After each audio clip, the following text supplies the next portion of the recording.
Hello my dear, कैसे हैं आप सब। आप सबका आरसी क्लास में स्वागत है। दोस्तों, आज नहीं तो फिर कभी नहीं, जो जागा वो पाया है, जो सोया वो खोया है। तो अब जगने की बारी है और कुछ कर दिखाने की तुम में जज्बात है। तो करो, चलो चलकर कुछ ऐसे करते हैं जो अपनी नाम इतिहास में बदल डालते हैं। ठीक है, तो चलिए, जो आज आप लोगों के लिए मैं आप लोगों के लिए जो प्रश्न लाया हूं वो क्लास 10 के लिए काफी मोस्ट इंपॉर्टेंट है, काफी मोस्ट इंपॉर्टेंट है। ट्रिग्नोमेट्री से मैं जानता हूं हर बच्चे को ट्रिग्नोमेट्री में अक्सर, खासकर ट्रिग्नोमेट्री में सर्व समीकरण में अक्सर बच्चे फंसते हैं और ऐसे प्रश्न मैं लेके आया हूं। अगर आप लोगों को मैं जो आज प्रश्न देने जा रहा हूं, अगर ये प्रश्न अगर आई होप कि अगर सब अच्छे से स्टडी करते हो, इस लेवल के जितने भी ये अगर आपको ट्रिग्नोमेट्री मिलती है और ट्रिग्नोमेट्री के जितने भी सर्व समीकरण है, अगर आप इन सबको अगर बना लेते हो तो आई होप कि आप सबका एग्जाम में बहुत अच्छे मार्क्स आएंगे। और याद रखना दोस्तों, ट्रिग्नोमेट्री में सबसे ज्यादा आप जो है ट्रिग्नोमेट्री को पढ़ाई करो। ठीक है, ट्रिग्नोमेट्री में चाहे वो किसी तरह का भी हिसाब हो, ट्रिग्नोमेट्री में आपको कम से कम 30 प्लस मार्क्स रहते हैं, 30 प्लस से एबव ऊपर रहते हैं। उसके बाद आप कोऑर्डिनेट ज्योमेट्री में भी देखो, कोऑर्डिनेट ज्योमेट्री में भी देखोगे तो आपको कम से कम नहीं भी तो 40 मार्क्स प्लस से ऊपर ही रहता है। ठीक है, ऑब्जेक्टिव भी सब्जेक्टिव भी, ऑब्जेक्टिव प्लस सब्जेक्टिव भी रहता है और इसका भी ऑब्जेक्टिव प्लस। ठीक है, यानी ऑब्जेक्टिव प्लस सब्जेक्टिव दोनों ही इसमें रहते हैं। और याद रखना दोस्तों, इस चैप्टर को अच्छे से पढ़ो, फिर आप जाकर के साथ एक है हाइट एंड डिस्टेंस। ठीक है, हाइट,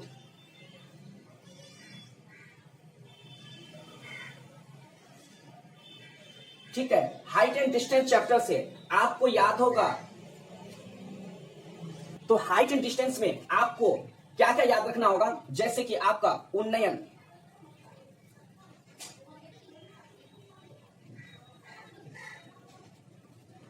और अवनमन, उन्नयन और अवनमन। आपको ये बात, उन्नयन और अवनमन, ये दो बातें याद रखना है किसमें, हाइट एंड डिस्टेंस में। ठीक है, इससे आपको इस दोनों से मिला के करीब 5 मार्क्स के एक प्रश्न पूछेंगे। हाइट एंड डिस्टेंस से अवनमन और, ठीक है, उन्नयन और अवनमन, ये दो बातें याद रखना है। और इसमें क्या क्या पूछता है, ज्यादातर आपको क्या क्या याद रखना है, जैसे 30 डिग्री एंगल, उसके बाद 45 डिग्री एंगल, यानी 30 डिग्री और 45 डिग्री पे बहुत ज्यादा प्रश्न पूछते हैं। सबसे ज्यादा 30 डिग्री और 45 डिग्री में पूछता है, बहुत कम ही होगा जैसे। और ज्यादातर इस हिसाब में एक चीज और क्या होगा, सबसे ज्यादा अनुपात में से, ट्रिग्नोमेट्री के अनुपात में से सबसे ज्यादा टेन थीटा का इस्तेमाल होता है। टेन थीटा, ये टेन थीटा का सबसे ज्यादा इसमें इस्तेमाल करता है। आप देख लीजिएगा, जब भी आपको हाइट एंड डिस्टेंस का कोई भी हिसाब आएगा, यानी कि ऊंचाई और दूरी वाली जितने भी हिसाब आपको आएंगे, मीनार वाले से या फिर जो धरातल वाली या नाव वाली या फिर जाकर के दो बहुमंजिल या मीनार झंडा वाले जो भी प्रश्न आएंगे, उनमें आप अक्सर देखोगे आपको 30 डिग्री और 45 डिग्री, बस ये दो ही एंगल पे सबसे ज्यादा प्रश्न पूछते हैं। और दूसरा क्या कि टेन थीटा, और ट्रिग्नोमेट्री में 6 रेशियो है, उन 6 रेशियो में सबसे ज्यादा टेन थीटा को पूछता है। तो आप सबको जो है क्या करना है, 30 डिग्री और 45 डिग्री और टेन थीटा का रेशियो सबसे ज्यादा इस्तेमाल होता है। और अगर इसमें बाय द वे इनके साथ अगर कोई जुड़ा होता है तो वो कॉट थीटा का भी थोड़ा इस्तेमाल करता है। किसमें, उन्नयन और अवनमन में। ये दो ही बात आता है, उन्नयन और अवनमन पे सबसे ज्यादा प्रश्न आते हैं। ठीक है, तो उन्नयन बोलेगा तो समझ ले कि आप नीचे हो और नीचे से आप ऊपर की ओर देख रहे हो, यानी आप नीचे हो और ऊपर की देख रहे हो, तो ये क्या हो गया आपका, यानी आप कहीं खड़े हो, किसी मीनार के नीचे खड़े हो, अब आप धरातल पे खड़े हो और ऊपर की ओर देख रहे हो, तो ये क्या है, उन्नयन है। और जब आप किसी ऊंचाई पर से नीचे की ओर देख रहे हो तो ये क्या है, अवनमन है। और याद रखना, उन्नयन और अवनमन में, और अवनमन में एक बात हमेशा याद रखना कि क्षैतिज रेखे पे जो रेखा बनता है ना, उससे उसको कोई लेना देना नहीं होता है, बस उसके एंगल को दर्शाया जाता है एकांतर कोण के अकॉर्डिंग में। लेकिन सच्चाई ये है कि ट्रिग्नोमेट्री में जो दो अनुपात है, जो दो लाइनें जो बनती है समकोण त्रिभुज के, ठीक है, जो मीनार के ऊपर जो झंडे लगाए जाते हैं, तो किसी को 45 डिग्री पे लेता है और किसी को 30 डिग्री पे लेता है, और सेम टू सेम क्षैतिज पे भी होता है। लेकिन अवनमन और लेकिन बनेगा किस हिसाब से, अवनमन सवाल पूछता है लेकिन बनता किस से, उन्नयन से। तो ऐसे कंफ्यूजन मत होना ऐसे प्रश्न पे। ठीक है, तो चलिए अब मैं आपको बताता हूं कौन कौन से प्रश्न है जो काफी मोस्ट इंपॉर्टेंट है बिहार बोर्ड के क्लास 10 के लिए। तो चलिए आज हम लोग 2024 का सबसे मोस्ट इंपॉर्टेंट प्रश्न को देखते हैं जो कि काफी इंपॉर्टेंट है। ठीक है, हाँ तो दोस्तों सबसे पहले आपका सबसे पहला प्रश्न क्या होगा, यदि कोण ए कोण बी एवं कोण सी, कहता है कि यदि कोण ए कोण बी एवं कोण सी त्रिभुज एबीसी के अंतः कोण हो तो सिद्ध करे कि cos A plus B equal to sine C. यानी कहने का मतलब सिद्ध करने बोलता है कि इतना को सिद्ध करके इतना लाना है। ये भी प्रश्न आपको पूछेगा, आप गारंटी रखिए। उसके बाद क्या कहता है कि सिद्ध करे कि 1 + 10a बाय 1 + कोट ए का होल स्क्वायर इक्वल टू बराबर कितना होता है, तो 10 स्क्वायर ए होता है। ठीक है, उसके बाद दूसरा प्रश्न क्या पूछा है कि सिद्ध करे कि 1 + कोस थीटा अपन में साइन थीटा और plus sine theta upon 1 + cos theta equal to cosec यानी 2 कोसेक थीटा। ये भी प्रश्न आपका जो है एग्जाम की दृष्टि से काफी मोस्ट इंपॉर्टेंट है। ठीक है, उसके बाद फिर क्या क्या कहता है कि सिद्ध करे कि tan square 5 + cot square 5 + 2 equal to यानी sec square 5 into cosec square 5। ये भी आपका प्रश्न काफी मोस्ट इंपॉर्टेंट है। आपको प्रश्न देख के ही समझ में आ रहा होगा कि ऐसे प्रश्न आपको देख करके बोर्ड में कंफ्यूज करेगा, पर आपको कंफ्यूज मत होना। यहाँ थीटा इस्तेमाल कर सकता है, यहाँ फाई भी इस्तेमाल कर सकता है, या कोई भी एंगल इस्तेमाल कर सकता है, पर इस बात से कंफ्यूज नहीं होना है।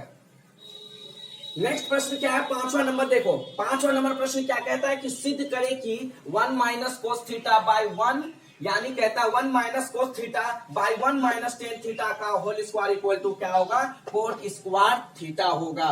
ये भी कहता है कि सिद्ध करना है आपको, यानी इतना को सिद्ध करके इतना लाना है। ये भी आप प्रश्न अच्छे से बना लीजिएगा। उसके बाद नेक्स्ट प्रश्न क्या कहता है कि सिद्ध करे कि सेक पे power 4 theta minus sec square theta equal to 10 square theta plus यानी कि 10 पे पावर 4 थीटा। ये बात याद रखिएगा कि इतना को सिद्ध करके यानी इतना को हल करके इतना सिद्ध करना है, यानी इतना LHS है तो इतना RHS को प्रूफ करना है। ठीक है, ये भी प्रश्न आपके एग्जाम की दृष्टि से मोस्ट इंपॉर्टेंट है। फिर क्या कहता है कि सिद्ध करें कि cosec A minus sine A into cos यानी सेक ए माइनस कोसेक ए, यानी इतना को सॉल्व कीजिए यानी प्रूफ कीजिए, और आपको प्रूफ इतना करना है क्या, 1/10a + 1/कोट ए। ये भी एग्जाम के दृष्टि से जबरदस्त है और ये सर्व समीका है। फिर एक प्रश्न यहां पर पूछा है दोस्तों कि यदि सेक ए बराबर a sin theta plus b cos theta, कहता है कि अगर x बराबर a sin theta plus b cos theta और y बराबर a cos theta minus b sin theta, ठीक है, कि यदि x बराबर a sin theta plus b cos theta और कहता है कि और y बराबर a cos theta minus b sin theta, तो सिद्ध करे कि x² + y² equal to a² plus b² आना चाहिए। ये भी एग्जाम के दृष्टि से बहुत मोस्ट इंपॉर्टेंट है। ठीक है, चलिए 9 नंबर प्रश्न भी देख लेते हैं कि सिद्ध करे कि ब्रैकेट उसके बाद 1 + tan स्क्वायर ए का होल स्क्वायर और माइनस सेक स्क्वायर ए इंटू यानी क्या होगा कोट थीटा। ठीक है, कोट थीटा इक्वल टू यानी सॉरी ए है, अब यहाँ ए है तो ए ही इस्तेमाल करना है, इक्वल टू क्या है 2 tan a लाना है। ठीक है, ये भी सॉल्व करने के लिए। उसके बाद सिद्ध करें 10 नंबर, सिद्ध करें कि tan theta by 1 - cot theta और प्लस कोट थीटा बाय, तो लाना क्या है 1 + tan थीटा यानी 1 + tan थीटा प्लस 1 यानी प्लस कोट थीटा, इतना लाना है। ये भी एग्जाम की दृष्टि से बहुत मोस्ट इंपॉर्टेंट हिसाब है। फिर कहता है कि यदि tan a बराबर इतना, तो कहता है कि तो 1 - कोस स्क्वायर ए बाय 3 - साइन स्क्वायर ए का मान ज्ञात करें, यानी क्या मान होगा उसका हल करने बोलता है, ज्ञात करने बोलता है। फिर आप 12वां नंबर प्रश्न भी देख लीजिए। 12 नंबर प्रश्न में क्या कहता है कि सिद्ध करें कि साइन पे पावर यानी 6 थीटा प्लस कोस पे power 6 theta plus 3 sine square theta into cos square theta बराबर 1, इतना लाना है। ठीक है, तो अगर बच्चों और माय डियर, अगर आप सबको अगर लगता होगा कि ये सब प्रश्न आपसे सॉल्व हो जाएगा तो आप इजीली सॉल्व कर लो, और अगर आपसे सॉल्व नहीं हो पाता है तो आप अगर ऑफलाइन या ऑनलाइन जहां भी क्लास करते हो आप ऐसे प्रश्न को जाकर के सॉल्व करने का प्रयास करो। मैं ये नहीं कहता हूं कि दोस्तों कि मुझसे ही मांगो, ठीक है, मैं नहीं कह रहा हूं कि मेरी क्लास से मुझसे मांगो। अगर आपको इच्छा हो तो आप कमेंट में लिखना कि आपको अगर ऐसी प्रश्न की अगर हल चाहिए तो आप कमेंट में लिखना। इस प्रश्न की अगर जवाब चाहिए, ये जितने भी ट्रिग्नोमेट्री के प्रश्न दिए हैं जो सर्व समीकरण से जुड़े हुए हैं, अगर इस प्रश्न में से अगर आपको इसका सॉल्यूशन चाहिए या आपको इसका PDF चाहिए तो आप हमको जो है कमेंट में जरूर लिखना, मैं इसका आपको पीडीएफ प्रोवाइड कर दूंगा। ठीक है, अगर आप लोगों को मेरी वीडियो अच्छी लगी हो तो आप लोग मेरी वीडियो को लाइक करो, सब्सक्राइब करो, शेयर करो, और फिर मिलते हैं हम लोग नेक्स्ट वीडियो में। तब तक के लिए जय हिंद।